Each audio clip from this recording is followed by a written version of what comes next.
So I have a wonderful guest today. I'm very excited to bring to the Arise Humanity audience Luke, pronounced in the Netherlands, Lichtenberg. In Australia, it's Ligtenberg. And Luke is an amazing musician, which my partner and I bumped into just synchronistically while we were in Old Bar. And we managed to hear his latest CD, and it is incredible. And so I was really inspired to interview Luke about the wonderful music that he's doing now. And so here he is, and we're very lucky to have him here. And Luke, it's wonderful to have you here. Welcome. Thank you very, very much, Medina, for having me here on Arise Humanity. It's nice to be here. Yes, it was a bit of serendipity for sure. I was selling some music equipment and I met you and I gave you a CD and you've been in touch and you really liked it. So here we are, Zooming from Old Bar Yeah. and Taree. Yes, fantastic. Those synchronicities of life that happen, it's very interesting, isn't it? So what I want to do is I want to share with the audience some of this incredible music that you've been creating, and I'm going to talk about each track and then play the track so that people can hear, exactly, what it is. And then, I'm hoping that some of the audience here will then buy their own CDs as well. But just to give the audience a bit of background about yourself, Luke, could you tell us a little bit about your background, your heritage? You also have been a teacher and you're doing some very, very inspiring work as well with Indigenous communities. So share a little bit about yourself first before we start.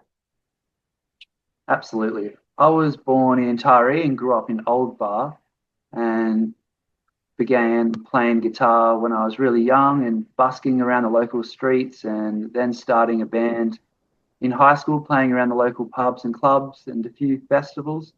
And I really just loved music and teaching music and sharing it.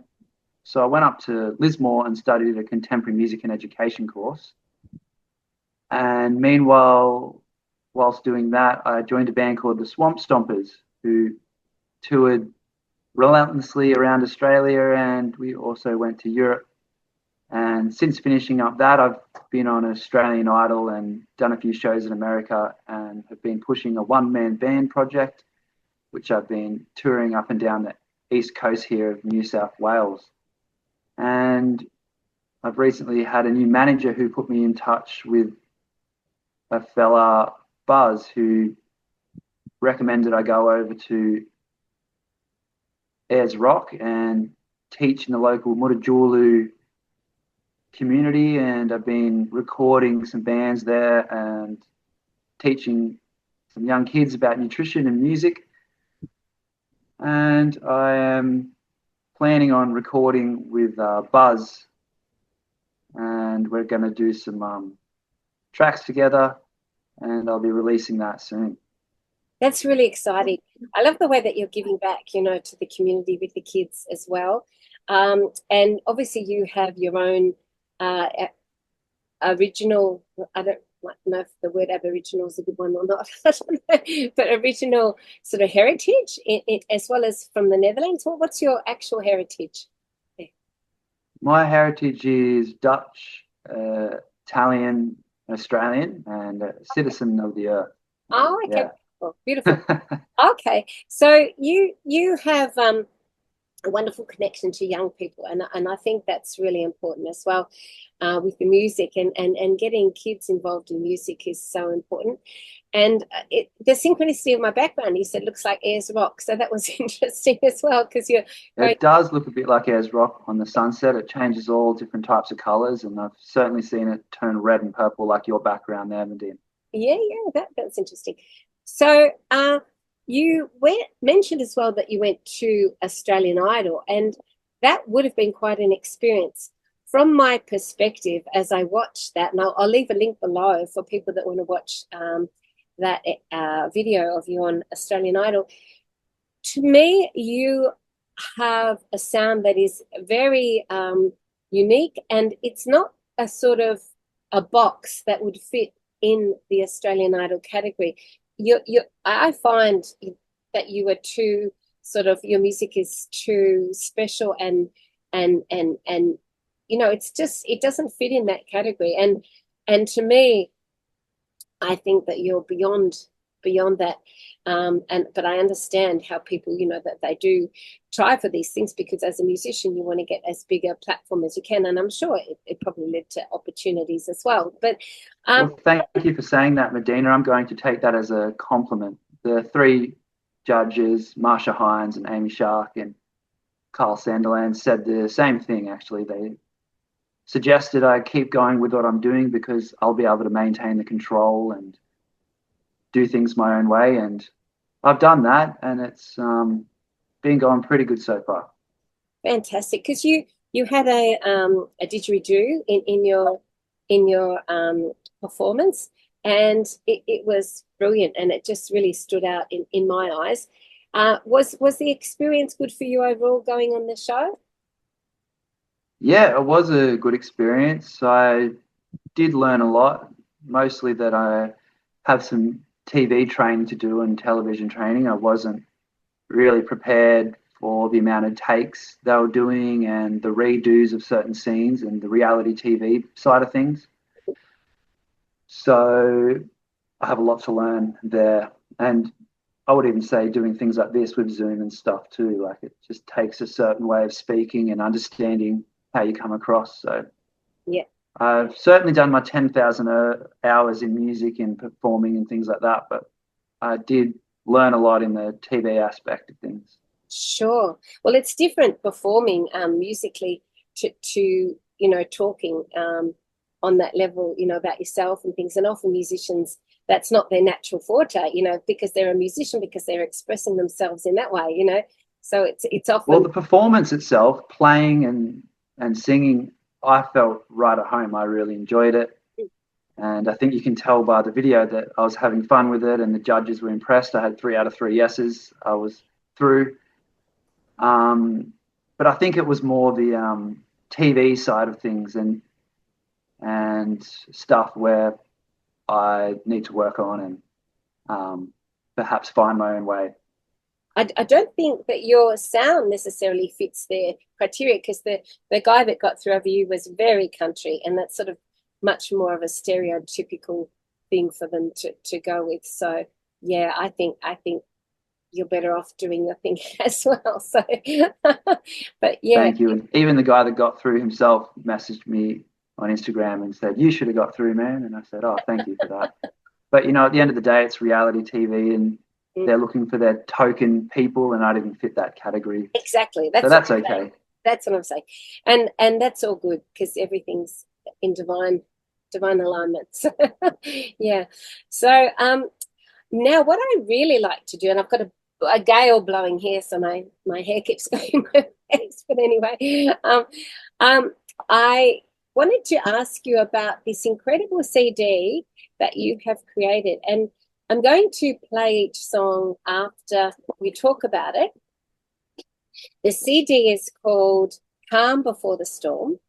Can you just, before we talk about each specific individual track, can you tell me a little bit about your process of creating this CD? So you were just saying before my dog interrupted us, sorry, you were telling us about your CD and the process of what inspired you with that first CD to write that one. Well, I've had original songs that I've been writing and mucking around with since a teenager, and some of them actually made the CD, like the first track, Happy Place. And I recorded with a few local people, Jake Davey from his studio, guitarist there, and also went down to Sawtooth Studios with a fella called Clint Topic who recorded it. So I was at a couple of studios and did a bit of mixing and mastering with a few different people, and put it together in a CD, and have been selling that at my shows. And I released that online, so you can listen to it on Spotify or Apple Music or YouTube or any other streaming service. Well, I really encourage people to buy this CD. It is fantastic. It's brilliant for listening to as you're driving as well.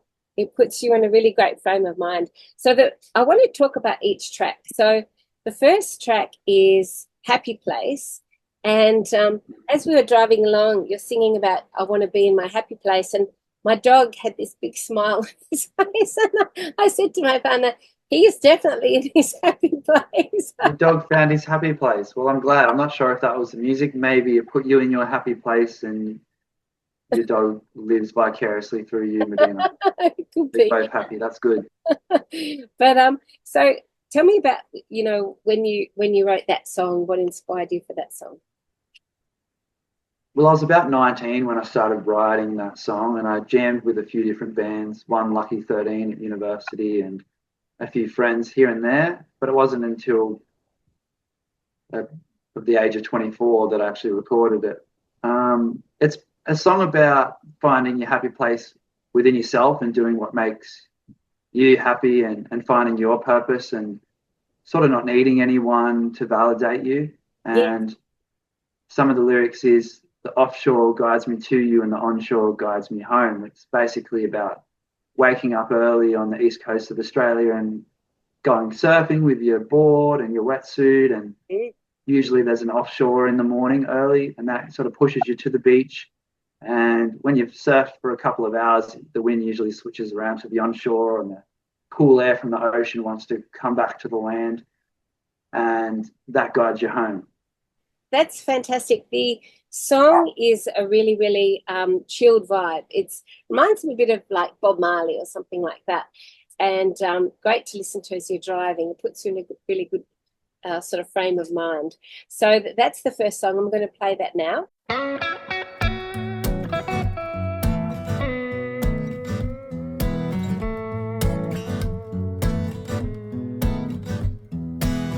Wake up, it's a beautiful morning. Whoa.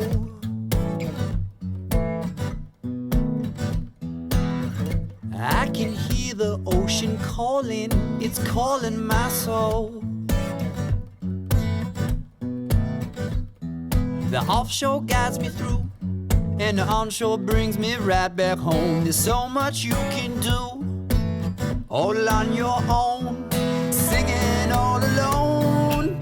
I wanna stay in my happy place. I wanna stay in my happy place.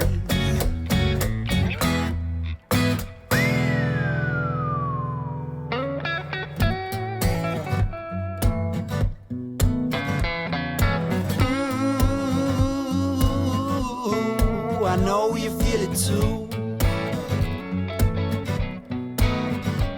And if you don't, or you don't have a clue, well, here's what you gotta do. You gotta listen to the music, feel the beat, let the rhythmic flow control your feet. Now everybody jump out of your seat, 'cause I've got something to preach. Yes, I've got something to preach. I wanna stay in my happy place. I wanna stay in my happy place. I wanna stay in my happy place. I wanna stay in my happy place.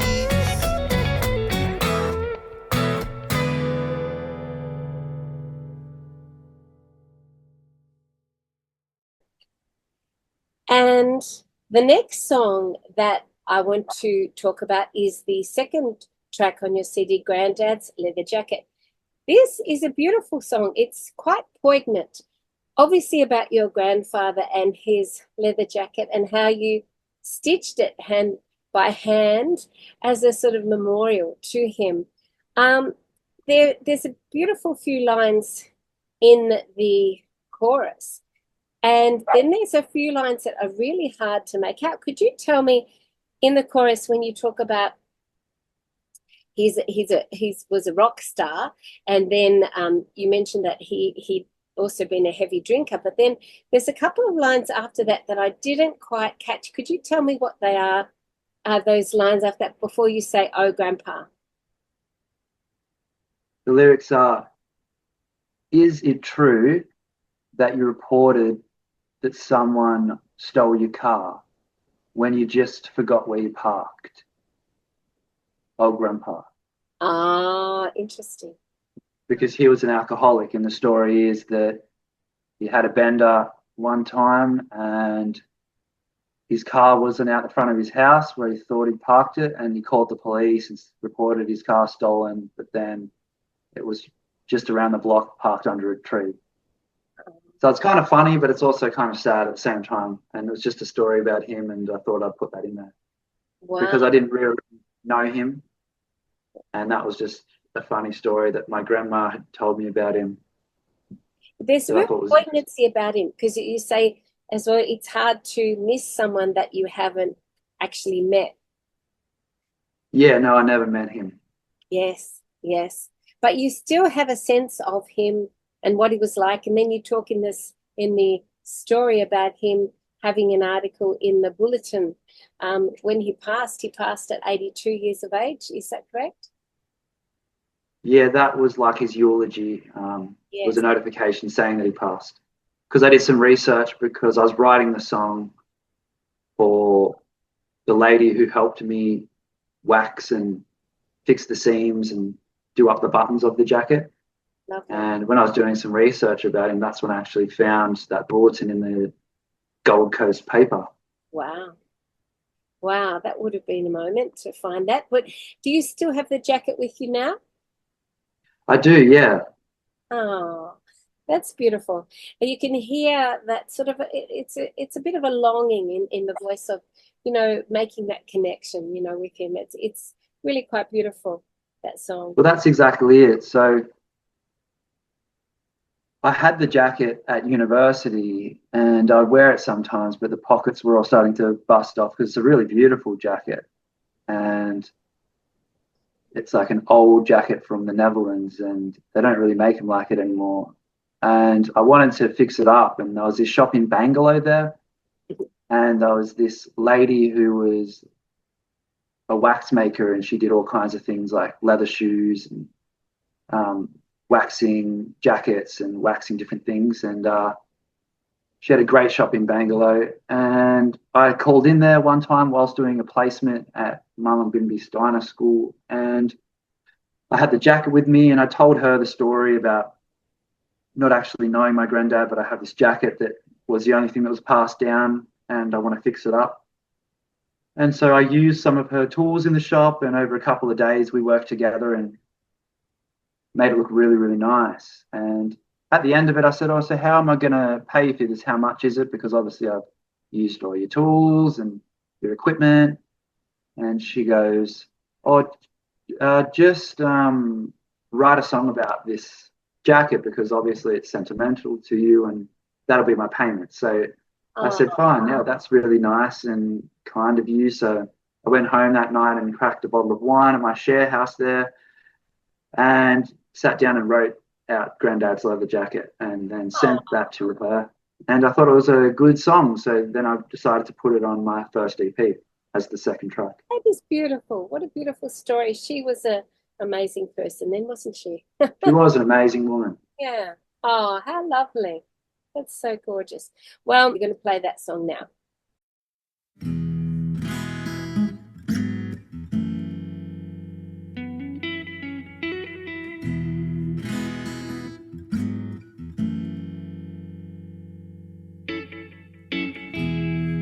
From a father's father to a son's son, well, this level was left behind and these stitches became undone. Tailored for society's fashion in Rotterdam 60 years ago. Oh, he was just a young man then when this leather jacket was sold. Ooh, where did you go? I bet that you were a real rock star. I heard you were a real heavy drinker. Is it true that you reported someone stole your car when you forgot where you parked? Oh, Grandpa.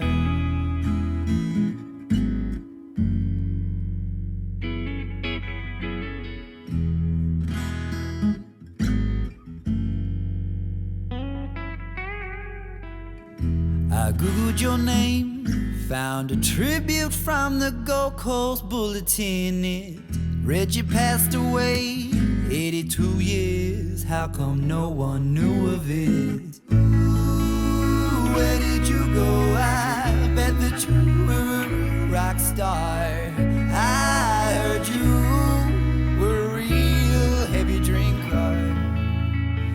Is it true that you reported someone stole your car when you forgot where you parked? Oh, Grandpa.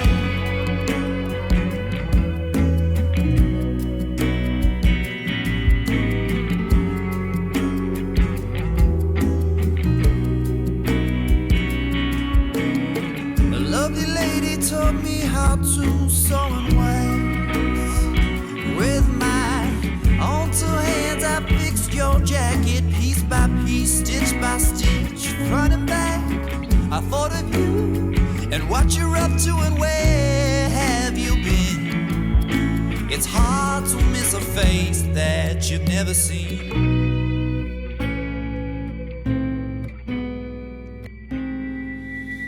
Ooh, where have you been? I bet that you were a real rock star. I heard you were a real heavy drinker. Is it true that you reported someone stole your car when you forgot where you parked? Oh, Grandpa.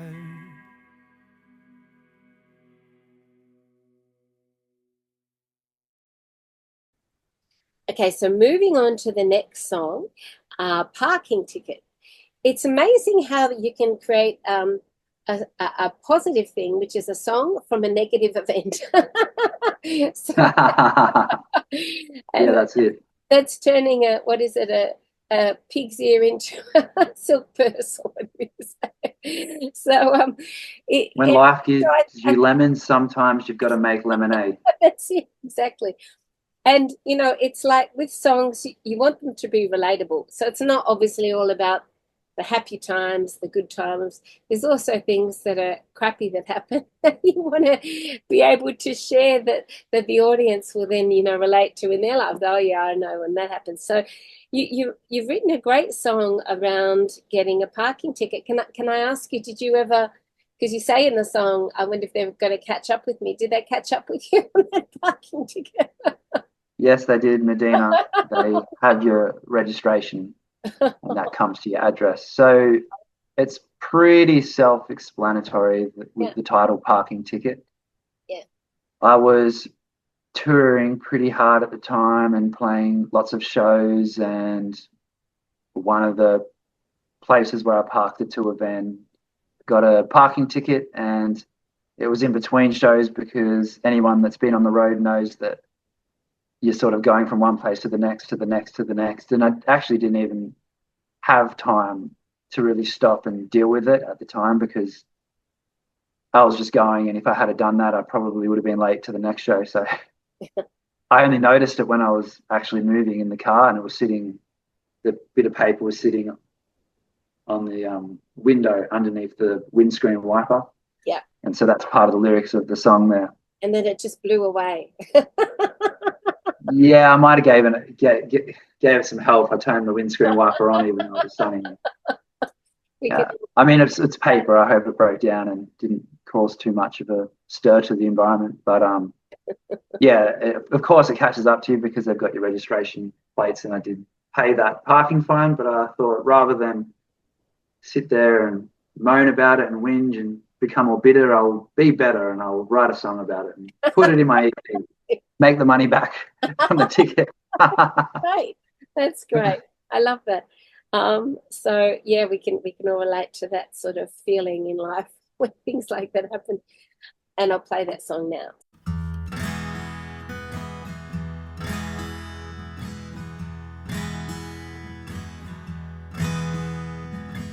Hands on the wheel, foot on the gas. That's when I noticed that stuck to the glass was a parking ticket under my windscreen wiper. Now I'm from down the coast where you don't pay to park, though I was in the city and not about to start, so I clicked them on and watched people fly away. 'Cause I'm not dealing with that shit today. No, I'm not dealing with that shit. As the wheels kept spinning and the ticket kissed the tire, I started thinking if it would ever catch up to me. Well, I guess in time we'll see. But I'm not dealing with that shit this week. No, I'm not dealing with that shit.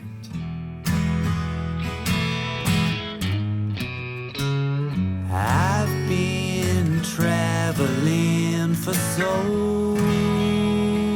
long, trying to do the right thing, still getting it wrong, and every drop of information is overflowing my mind.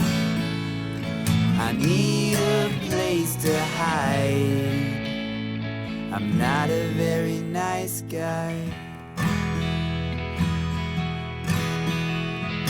I would deal with this shit today, but I'm too tired. The next song I'm going to talk about is number 4, which is Holy Moly. Now, Holy Moly is really one of my favorites because it has the most beautiful instrumentation in it. It has like an orchestra with strings, and toward the end of the track is this stunning string instrumental that I just absolutely love. And the words are beautiful too. You know, holy moly, you're so lovely. So it's obviously like a love song. And so tell me a little bit about the process of this and the beautiful instrumentation that was put with violins and all sorts of things. Yeah. A friend of mine, Hendrik, from down Newcastle way, came into the Sawtooth studio and recorded that with some strings there. And I wrote this song in 6/8, which was one of the first times I have done that. And for any of the music nerds out there, 6/8 timing has a little bit of a sway to it. It's kind of like a wedding first dance song. So rather than counting 1, 2, 3, 4, 1, 2, 3, 4, you're counting 6/8 notes. So it's going 1, 2, 3, 4, 5, 6, 1, 2, 3, 4, 5, 6.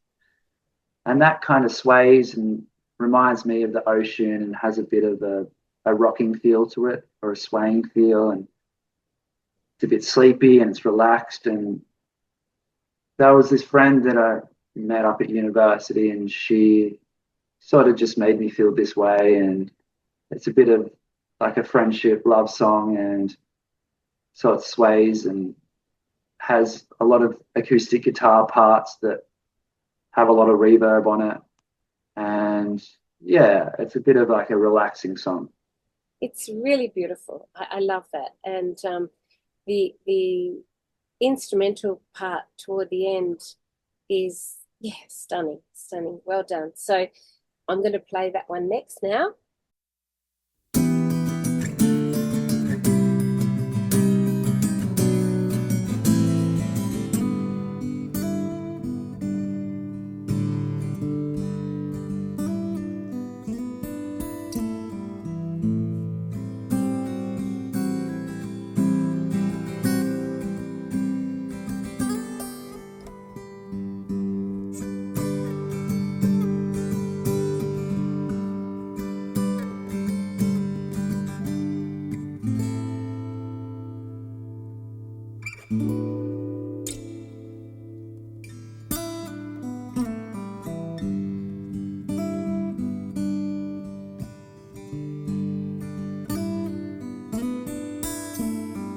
Holy moly, you're so lovely.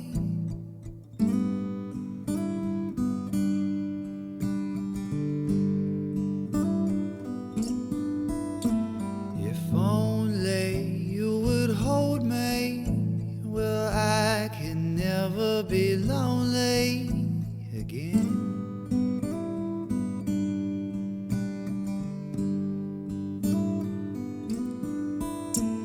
Cigarettes ain't no good for you, still you pump them anyway.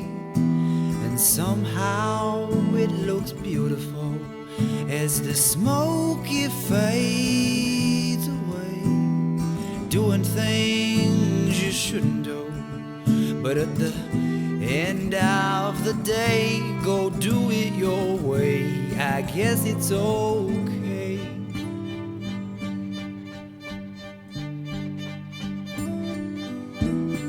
'Cause holy moly, you're so lovely.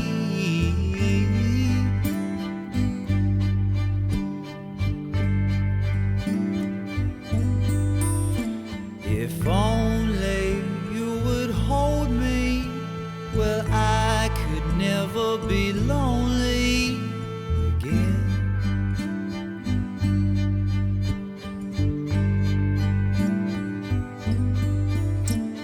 Hey, Miss Cattle Queen, oh, my loving goes out to you. Believe me, it's true. I just had to sing. Thank you for being my friend. It's amazing to spend time again. Holy moly, you're so lovely.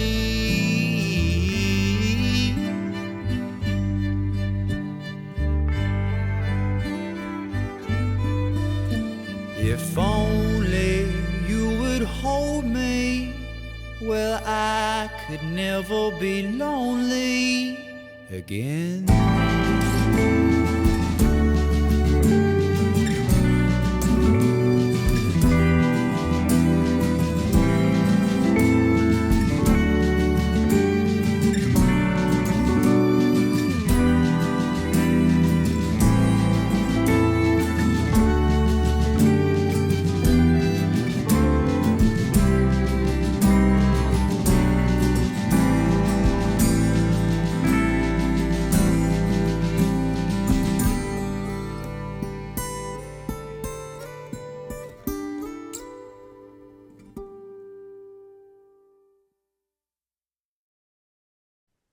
And the final song on the CD is called The Seeker.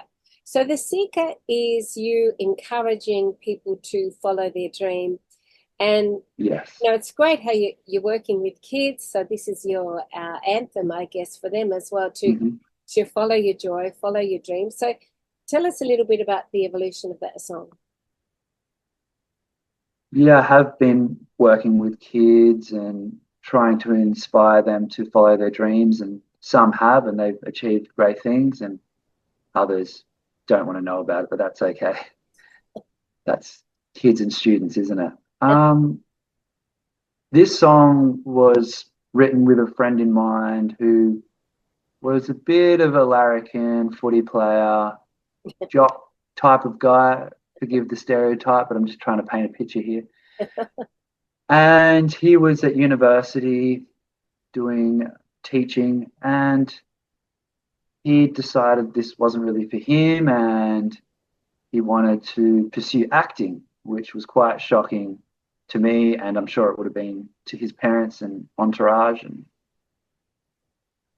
he told me about it. He goes, you know what, you've gone out and you've been getting these gigs, and, you know, following your dreams, and I want to do a similar thing. And I think we sort of inspired each other. And I said, you know what, mate, just go out and do it. You've only got one life, and what have you got to lose? And if it doesn't work out, at least you can say you tried. So he kept it a secret for a while, but he went out to a acting school and did that. And since then has appeared in some minor TV shows and advertisements, and worked with plays and in movie sets and things like that. And he's actually creating his own TV series now. So he's gone out and done that.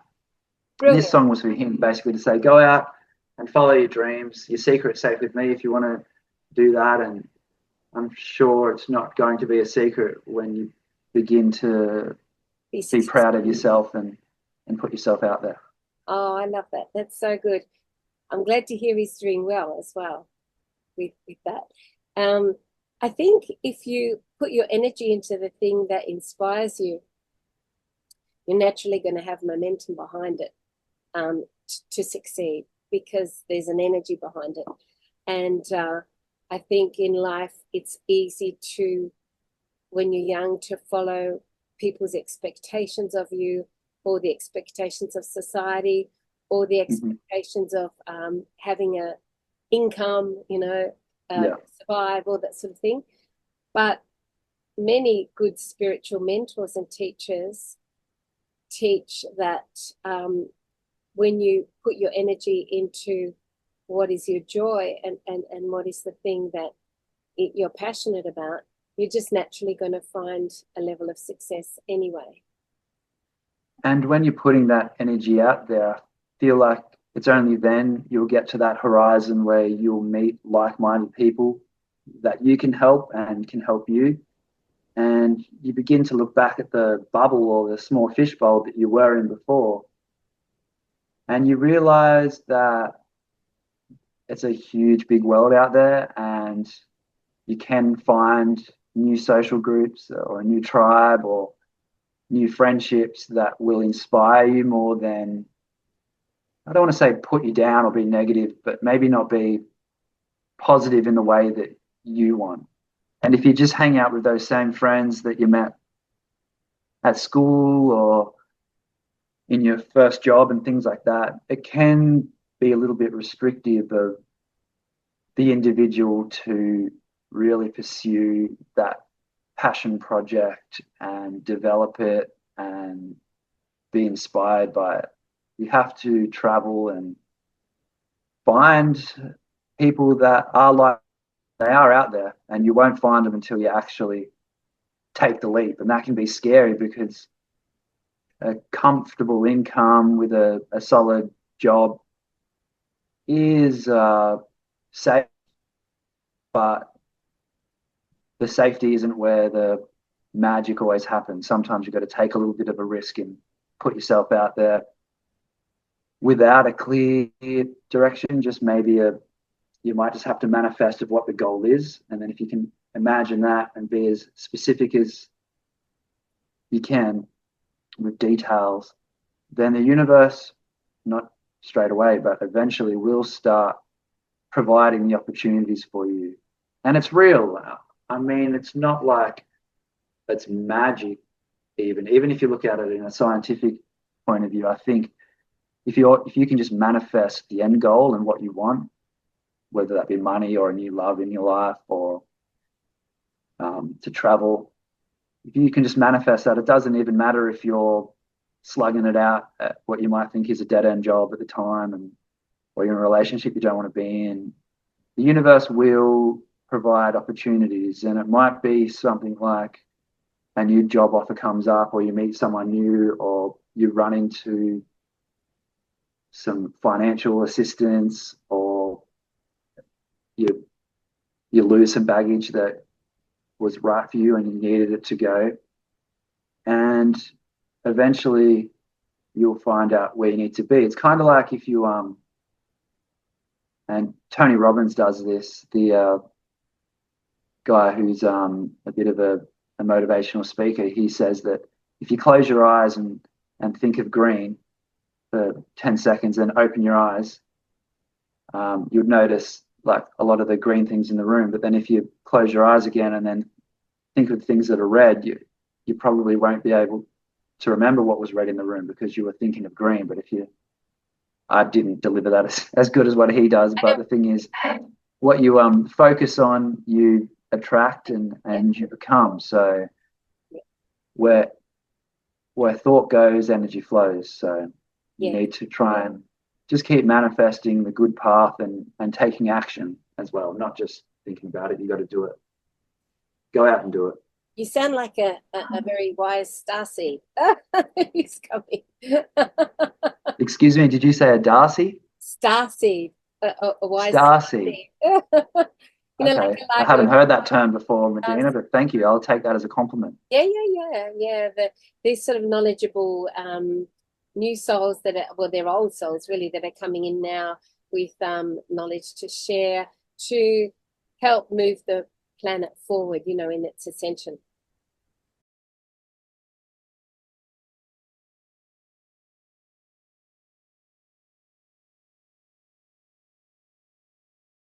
So you sound like one of those. So that's what this song, The Seek, is about, going out and seeking and taking the risk and making it happen. I feel like not all the times it's going to work out, but even if it doesn't work out, at least you know.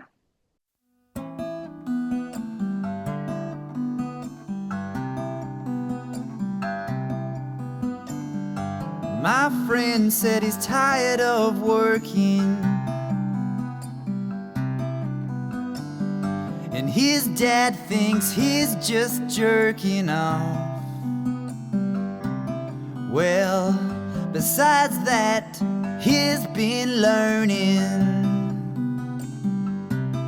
that 22 years of school is enough.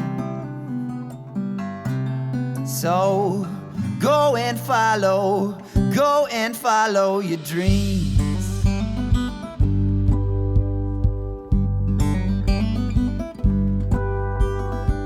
Go ahead, my brother, you know your secret's safe with me.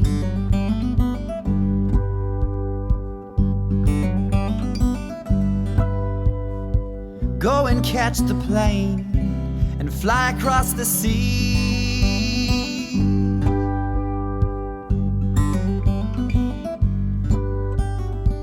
Go and follow your dreams.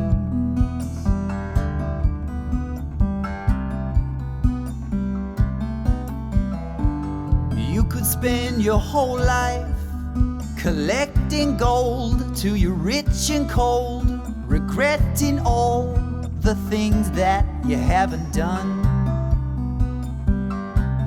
Or you could take a different road. You know your story, mate, ain't yet been told.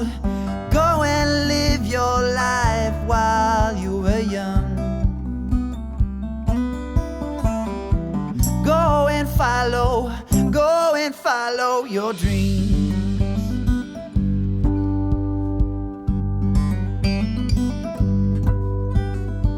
Go ahead, my brother, you know your secret's safe with me.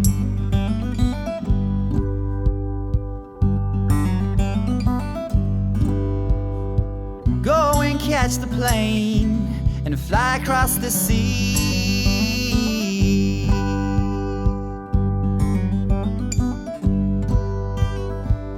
Go and follow your dreams.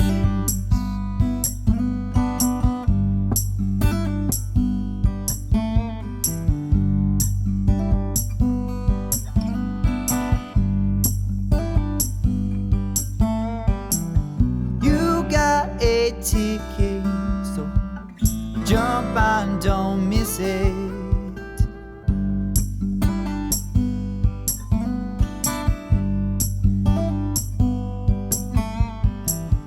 You got a ticket, jump on, don't miss it.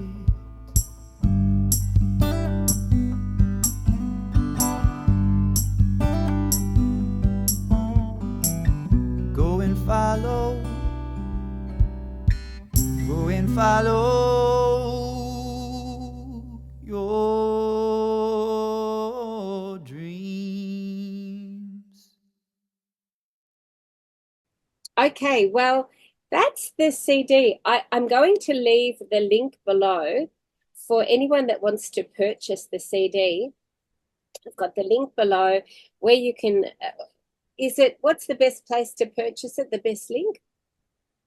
Just come to a gig and you can see where I'm playing next on my social media, Facebook page or Instagram, and that's just under Luke Ligtenberg. Okay, or for people that can't get to a gig of yours, they can just order it via. You can't order it. Oh, Yeah, you really? can't order it. Oh, No. okay. Oh, I mean, if you really, really want it that bad, I can go to the post office myself and post it to okay. you. Mhm. Or you can just come over to my place. I'm not going to give my address on this, but yeah, just message me on Instagram or something and come and grab a CD. But let's be honest, people aren't really buying CDs nowadays. They're just listening to it for free on Spotify and YouTube and things like that. And I've accepted that, and that's completely fine. Sure. I'm a high school music teacher, and I understand that that's what I do to fund my projects, and that's okay. And this to me is just about making the art and trying to get it out there, and that's more important than making CD sales. Sure, I hear you. And you are, as you said, going to be playing at different places. So the links are below for that.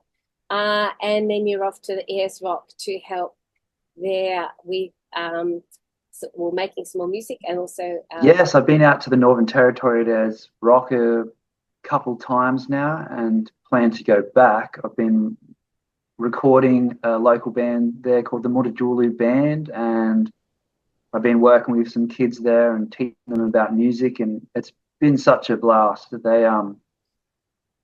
don't actually speak English all that well, as it's their second language. They're speaking in tongue, but they're teaching me a lot of their language, and I'm picking up a few words and learning a little bit about their culture. I cooked up some kangaroo tail with them recently, and it's been fun. I'm looking forward to go back.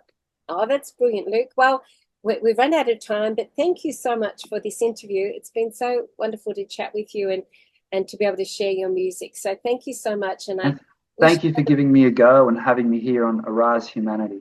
Oh, you're so welcome. And all the best with your path forward. I know you'll do some amazing things. Thank you. Okay, ciao, Medina. Thank you. Bye. Bye.